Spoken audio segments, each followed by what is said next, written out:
कहानी सुंदर वन जंगल की है। जंगल में टोनी चिड़िया अपने एक छोटी बच्ची के साथ रही करती थी। उसकी बच्ची बहुत ज्यादा शरारती थी और उसको भूख भी बहुत ज्यादा लगती थी। एक दिन वो अपनी माँ से कहती है, मम्मा मम्मा मुझे ना बहुत तेज भूख लगी है। मैंने सुबह से कुछ नहीं खाया। आप जल्दी जाकर बाहर से कुछ खाने के लिए ले आइए, नहीं तो फिर बारिश आ जाएगी मम्मा। अरे नहीं बेटा, बारिश नहीं आएगी। जो घर में खाने के लिए रखा हुआ है फिलहाल तुम उसे ही खा लो। और रही बारिश की बात, तो तुम बारिश की चिंता मत करो। मैं बारिश आने के पहले पहले ही तुम्हारे लिए कुछ खाने का इंतजाम कर दूंगी। जो बचा हुआ रखा है फिलहाल आप उसे ही खा लो। लेकिन टोनी चिड़िया को क्या पता था कि आज रात ही बारिश हो जाएगी। उस रात जंगल में बहुत तेज बारिश होती है। बारिश के बाद गुड़िया अपनी माँ से कहती है, माँ देखा, मैंने कहा था ना, आपसे क्या पता कल को बारिश आ जाए। और यही हुआ, देख लो बाहर कितनी तेज बारिश हो रही है। मैंने तो आपसे पहले ही कही थी। हाँ बेटी, तुमने मुझसे ठीक कही थी। अगर मैं तुम्हारी बात मान लेती तो हमारे पास आज खाने के लिए कुछ न कुछ जरूर होता। और अब तो मुझे भी बहुत तेज भूख लगने लगी है, लेकिन क्या करें, बाहर तो बहुत तेज बारिश हो रही है ना। दूसरी तरफ बाहर बारिश बहुत तेज हो रही थी। बारिश तो रुकने का नाम ही नहीं ले रही थी। जब बारिश थोड़ी सी हल्की हो जाती है उसके बाद चिड़िया कहती है, अरे सुनो बेटी, मैं तुम्हारे लिए कुछ खाने के लिए लेकर आती हूँ। देखो अब बारिश बहुत हल्की हो गई है। इतनी बारिश में तो मैं आराम से चली जाऊंगी, लेकिन तुम ध्यान रखना, घर में ही रहना, घर से बाहर कहीं मत जाना। उसके बाद टोनी चिड़िया खाना ढूंढने जंगल की ओर चली जाती है। वो पूरे जंगल में जगह जगह देखती है, लेकिन उसको कहीं पर खाना नहीं मिलता।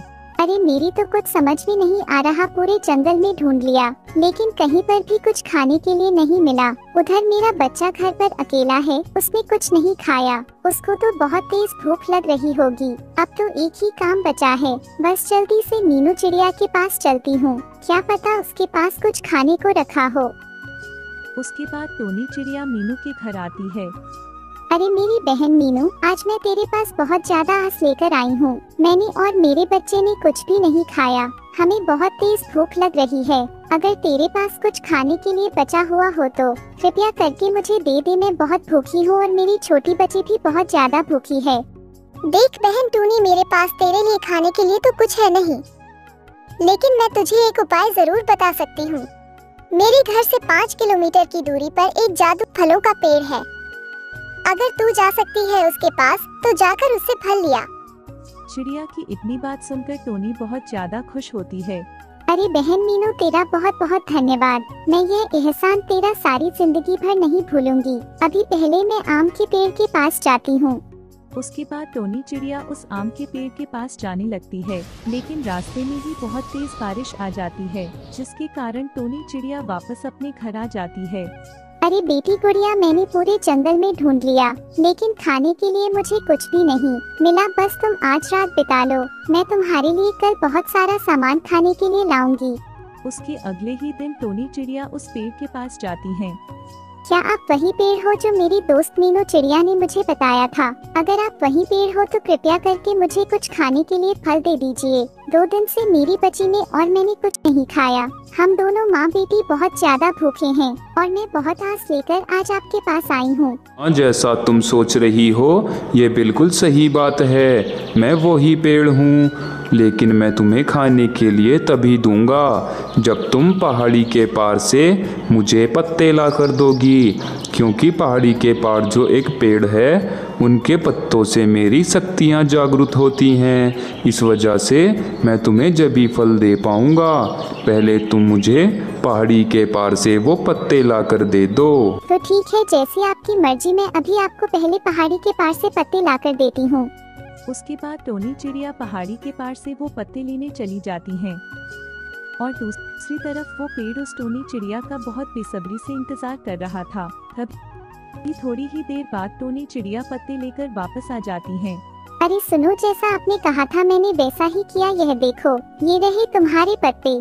अब जल्दी से आप मुझे कुछ फल खाने के लिए दे दीजिए। मैं बहुत ज्यादा भूखी हूँ, अब सब्र नहीं हो रहा। जल्दी से मुझे खाने के लिए दे दीजिए। हाँ हाँ, रुको तो जरा। ये लो, ये रहे तुम्हारे बहुत सारे फल। अब तुम जाओ और आराम से अपने बच्चे के साथ इन फलों को खाओ।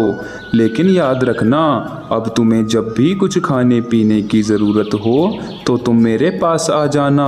अब मैं तुम्हें आराम से कभी भी खाने के लिए दे सकता हूँ, क्योंकि तुमने मुझे पत्ते ला कर दिए हैं। उसके बाद टोनी चिड़िया उन सभी फलों को घर ले आती है और अपनी छोटी सी बच्ची से सारी बातें बता देती है। अब उन दोनों माँ बेटी को कुछ भी खाने की कमी नहीं थी। अब वे दोनों खुशी खुशी अपने घर में रह रहे थे। कहानी सुंदर वन जंगल की है। टोनी चिड़िया अपने छोटे छोटे बच्चों के साथ रहती थी। उसके पति ने दूसरी शादी कर ली थी। तब से वो अपने बच्चों का गुजारा अकेले ही कर रही थी।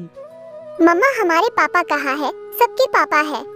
आप हमें पापा के बारे में क्यों नहीं बताती? जब भी पूछो बस बात को टाल देती हो।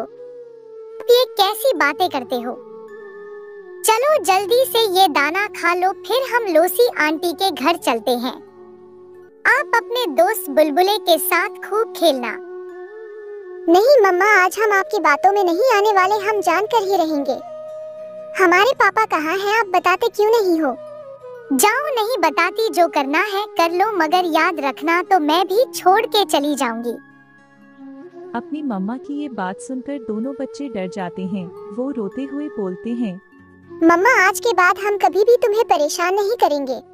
प्लीज हमें माफ कर दो और हमें छोड़कर कभी ना जाना। नहीं मेरे बच्चों, मैं आपको छोड़कर कहीं नहीं जाऊंगी, चुप हो जाओ। अब मैं दाना लेने जाती हूँ, आप घर पर ही रहना।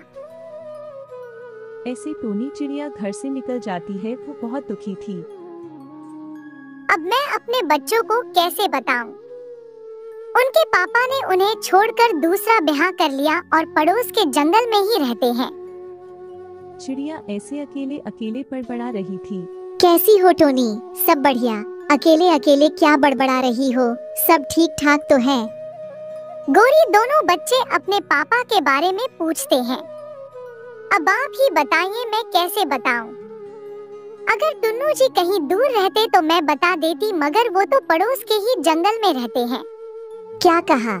अभी तक बच्चों को मालूम नहीं। उनका पिता टुन्नू है। वो तो कई बार आमने सामने भी आ चुके हैं। इसीलिए तो नहीं बताती, कहीं मेरे बच्चे मुझे छोड़कर टुन्नू के पास ना चली जाए। टोनी, अगर बच्चे अपने पिता के पास चले भी गए तो क्या टुन्नू उन्हें अपने साथ रखेगा? गोरी, वो मुझे ना पसंद करते थे बच्चों से, तो उन्हें बहुत प्यार था। शायद इसीलिए पास ही रहते हैं, मगर मैं अपने बच्चों के बिना कभी नहीं रह सकती, चाहे कुछ भी हो जाए। ऐसे टोनी चिड़िया दाना लेने आगे की तरफ निकल जाती है। गौरी अपने पति कालू के पास जाती है। कालू, पता भी है तुम्हें, चिड़िया के बच्चे अपने पापा के बारे में कुछ नहीं जानते। उन्हें तो ये भी नहीं पता उनके पापा टुन्नू हैं। गोरी, ये सारी बातें हमारे किस काम की? आप भोजन का बताएं। आज मुझे कुछ नहीं मिला, खाली हाथ ही लौटी हूँ। और मुझे भी कुछ नहीं मिला, तो फिर हम क्या खाएंगे? कालू, इसलिए तो चिड़िया की बातें कर रही हूँ। चिड़िया अपने बच्चों को टुन्नू के बारे में कुछ नहीं बताती, मगर हम इस बात का फायदा उठाएंगे तो चिड़िया से फ्री में भोजन खा सकते हैं। समझ गया, हम टुन्नू के बारे में बच्चों को बताएंगे और चिड़िया हमें ऐसे करने से रोकेगी, हम तभी दाना मांगेंगे। ऐसे वो दोनों पति पत्नी बहुत खुश होते हैं और चिड़िया के बच्चों से बात करते हैं। बच्चों, क्या तुम्हें पता है आपके पापा कौन हैं? नहीं कालू अंकल, हमें कुछ नहीं पता। आप क्या हमें बताएंगे? हाँ, मैं ही बताऊंगा तुम्हारे पापा कौन है, वह कहाँ है। कालू कौवा ऐसे बोल रहा था, तभी चिड़िया का ध्यान कालू की बातों पर जाता है। वो तुरंत ही बच्चों के पास आती है। कालू भैया, आपको क्या काम है? बताओ, मेरे घर आना कैसे हुआ? मैं तो बस बच्चों से बातें कर रहा था, काम तो मुझे तुमसे ही है। कुकू गुड़िया, अंदर जाओ। कालू भैया, बोलो क्या काम है? टोनी, मैं बच्चों को बता दूंगा, उनका पिता टुन्नू है, जो पीछे के जंगल में रहता है। कालू भैया, आप ऐसा क्यों कर रहे हो? मैं हमेशा बच्चों से छुपाती आई हूँ। मुझे डर है कहीं वो अपने पिता के पास ना चले जाए। फिर नहीं बताऊंगा, पर तुम्हें मुझे दाना देना होगा। कालू भैया, सबको पता है इन दिनों दाने का अकाल रहता है। मैं मुश्किल से अपना दाना ला पाती हूँ, आपको कहाँ से दूंगी? ठीक है, तो मैं किसी दिन बच्चों को सब बता दूंगा। उनका पिता कौन है, वो कहाँ रहता है? ठीक है कालू, मैं अब से तुम्हें अपना दाना दे दिया करूंगी, पर कृपया कर बच्चों को कुछ ना बताना।